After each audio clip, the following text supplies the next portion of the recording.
Al-Quran ni tak sama macam kitab-kitab lain macam Zabur, Taurat, Injil. Dia orang turun satu kali turun. Semua dah komplit. Al-Quran tak turun macam tu tau. Al-Quran diturunkan ayat demi ayat.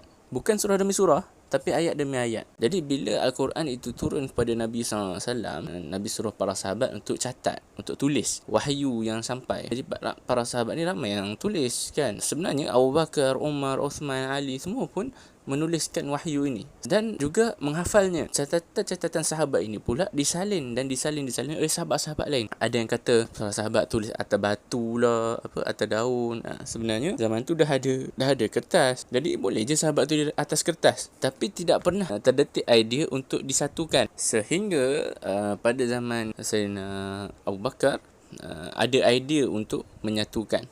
Adalah idea tu. Jadi start pengumpulan tu dah awal lah. Cumanya masa zaman Sayyidina Uthman jadi khalifah, pembukuan Al-Quran ini perlu dibuat secepatnya. Sebab orang-orang yang menghafal Al-Quran ramai yang syahid. Kalau ramai orang yang hafal Al-Quran ni syahid, terkuburlah Al-Quran kan.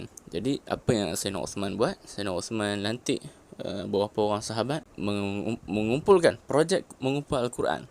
Antara sebab lain ialah sebab Al-Quran di wilayah Islam yang lain ditulis dalam dialek yang lain, sedangkan wahyu Allah diturunkan dalam dialek Muhammad. Tapi bila sampai ke wilayah lain, Al-Quran itu ditulis dalam dialek lain. Jadi dikumpulkan semua penulisan ini untuk diselaraskan. Jadi Sayyidina Uthman minta izin pada isteri Rasulullah yang bernama Hafsah binti Umar untuk meminjam mushaf dia untuk disalin, kemudian untuk disebarkan kepada seluruh wilayah Islam ketika itu. Dan Al-Quran itulah yang dipanggil Resam Uthmani, kerana Sayyidina Uthman yang menyelaraskan tulisan Al-Quran dan membukukan Al-Quran. Jadi persoalan dia, kenapa mesti ambil daripada Hafsah binti Umar? Kenapa tak ambil dengan sahabat lain?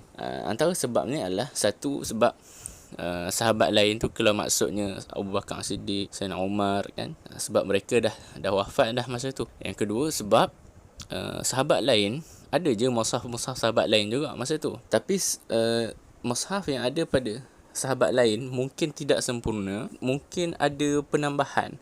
Sebab setengah-setengah sahabat ni bila dia tulis, kemudian dia ada sahabat yang menulis nota peribadi dia tentang ayat tu. Sebab bila dia dengar penjelasan tentang wahyu tersebut, dia tulislah nota tu. Jadi untuk tak bercampur nota-nota yang bukan Al-Quran ini, maka dipilihlah mushaf yang paling sempurna. Reference yang terbaik adalah reference daripada Hafsah binti Umar, iaitu isteri Rasulullah SAW sendiri. Dan kemudiannya Al-Quran ini dipaskan kepada seluruh wilayah Islam ketika itu. Jadi dengan jelas, Al-Quran itu mesti di dalam bahasa Arab, dialek Quraisy, sebagaimana di dalam Resam Uthmani. Al-Quran tidak berkompromi untuk menukar penulisannya kepada dialek lain sekalipun, sebagaimana yang dilakukan oleh Bible, yang mana setiap kali bertukar tempat, mereka bertukar terus bahasanya. Lalu mereka mengatakan yang setiap bahasa yang ada pada Bible itu memberi makna yang sama. Sedangkan setiap kali apabila Bible itu berubah bahasa, pasti akan berubah juga makna pada Bible tersebut, kerana manusia tidak mampu mengubahkannya 100% secara total dengan tepat. Apatah lagi apabila frasa dan nuansa bahasa setiap bahasa ini berbeza-beza. Bahasa Melayu contohnya ada taraf untuk sayang, suka, cinta dan kasih, manakala bahasa Inggeris hanya ada love.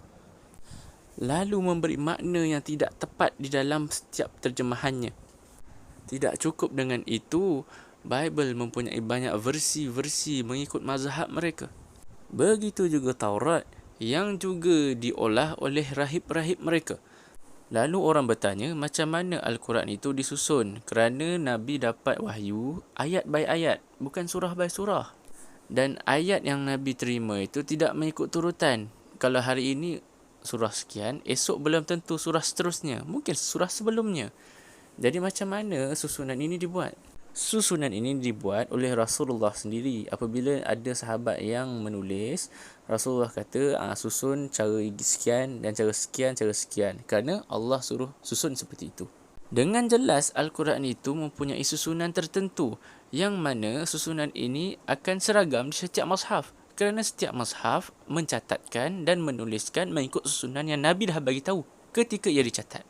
Jadi tak susah pun untuk menyusun Al-Quran sebagai sebuah kitab.